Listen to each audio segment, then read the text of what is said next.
सबसे पहले लक्ष्मीकांत बुक का चैप्टर स्टार्ट करने से पहले हम इसका कुछ हिस्टोरिकल बैकग्राउंड देखते हैं। कुछ ब्रिटिशर्स, कुछ मर्चेंट्स थे जिन्होंने एक कंपनी बनाई थी जिसका नाम था ईस्ट इंडिया कंपनी।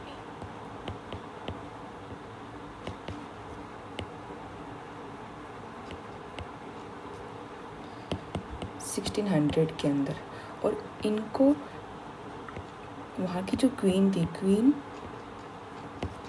एलिजाबेथ, इसने ट्रेडिंग राइट्स दिए थे।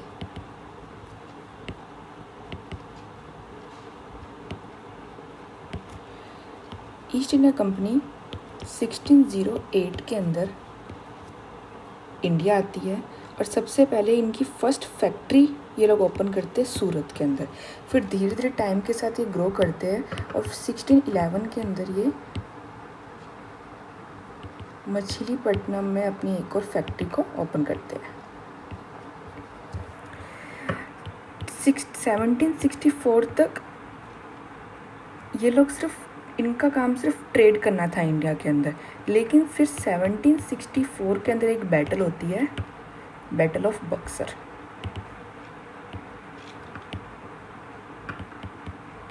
अगर उससे पहले भी अगर देखें तो 1757 के अंदर एक बैटल होती है, बैटल ऑफ प्लासी।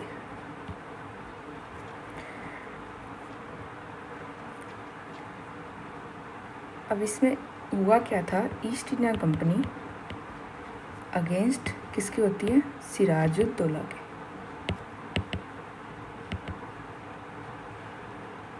सिराजुद्दौला जो कि नवाब होते हैं बंगाल के।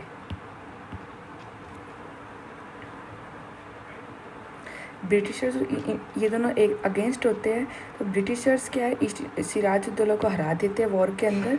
और इन सिराजुद्दौला का ये कमांडर इन चीफ होता है, इसका नाम होता है मीर जाफर। ब्रिटिशर्स मीर जाफर को अपनी तरफ कर लेते हैं और नया नवाब बना देते हैं इनको बंगाल का। मीर जाफर बंगाल के नवाब रहते 1760 तक। फिर 1760 के बाद मीर जाफर जो फाइनेंशियल जो रिक्वायरमेंट थी ब्रिटिश को पूरी नहीं कर पाए, तो 1760 के बाद नए नवाब बनते हैं बंगाल के, मीर कासिम।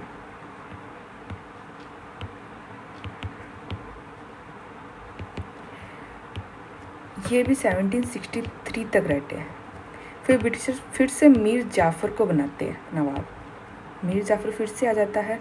अब क्या होता है, जो मीर कासिम को हटाया इसलिए था कि मीर कासिम बहुत ज़्यादा पावरफुल हो रहा था, तो इस जगह से ब्रिटिशर्स को डर था कि ये तो ब्रिटिशर्स ने मीर जाफर को नया नवाब बनाया था। इस चक्कर में जो मीर कासिम होता है ना, वो मुग़ल एम्परर शाह आलम के पास जाता है मदद के लिए।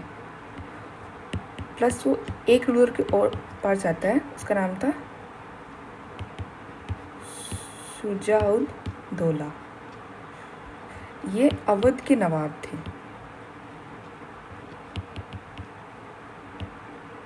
अब एक साइड तो ब्रिटिशर्स और एक साइड थे शाह आलम 2 प्लस मीर कासिम प्लस शुजाउद्दौला। इन दोनों के बीच में वॉर होती है, जिसमें जो ईस्ट इंडिया कंपनी होती है वो जीत जाती है और ये लोग हार जाते हैं। एंड में एक ट्रीटी होती है, ट्रीटी ऑफ इलाहाबाद। ये बहुत ही इम्पोर्टेंट ट्रीटी है इंडिया की हिस्ट्री में। इस ट्रीटी में क्या होता है, ब्रिटिशर्स को दीवानी राइट्स मिल जाते हैं।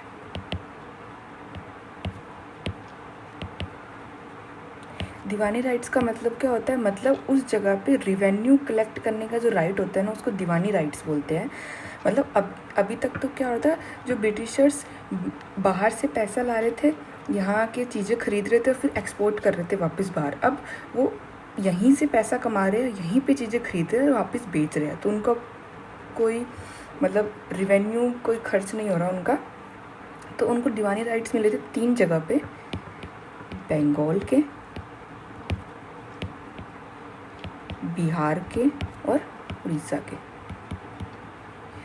ये बहुत ही इम्पोर्टेंट इवेंट है इंडिया की हिस्ट्री में, क्योंकि इस पहले तक तो क्या होता था, जो रिवेन्यू बाहर से आता, अब जो ब्रिटिशर्स थे वो अपना रिवेन्यू कलेक्शन इंडिया के अंदर ही कर रहे थे, तो अब उनकी जो ना टेरिटोरियल पावर्स जो वो इंक्रीज़ कर रही थी, मतलब उनका इस ट्रेडिंग से ध्यान हट के वो टेरिटरीज को कैप्चर करना स्टार्ट कर दिया था। अब उनकी जो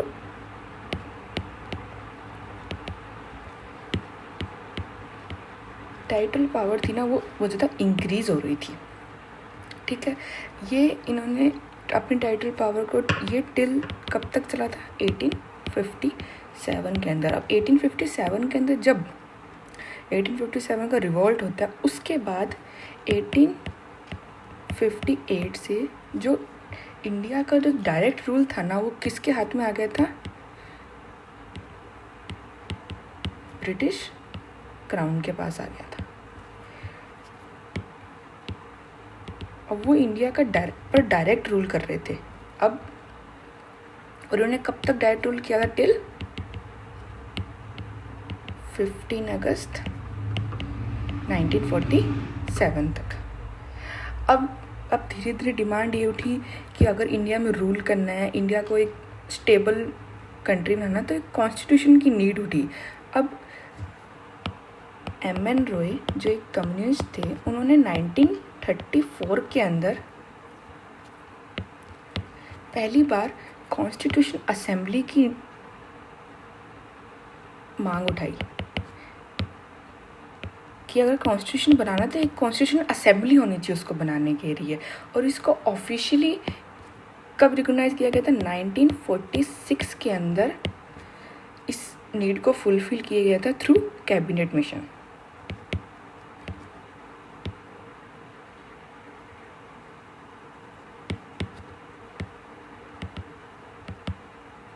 तो ये कुछ बैकग्राउंड था हमारे इंडिया की पॉलिटिकल हिस्ट्री का। आगे हम देखिए कैसे कैसे कॉन्स्टिट्यूशन असेंबली बनी, उसमें कितने मेंबर।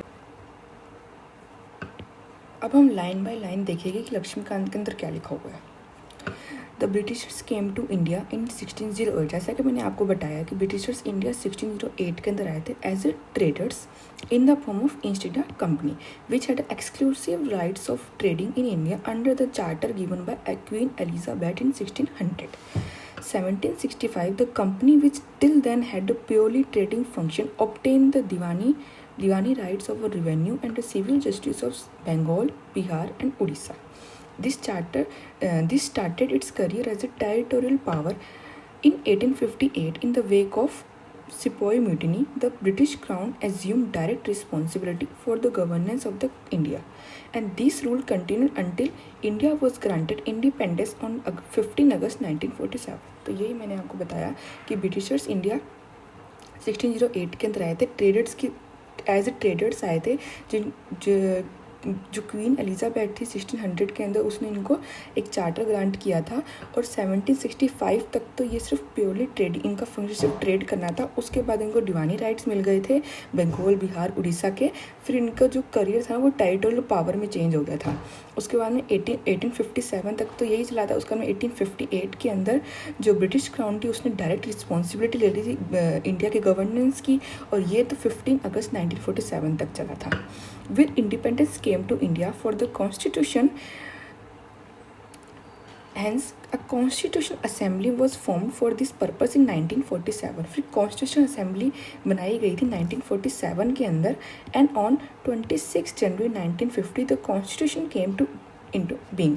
अब कॉन्स्टिट्यूशन असेंबली की जो डिमांड सबसे पहले मैंने आपको बताया कि एम.एन. रॉय ने रखी थी 1934 के अंदर।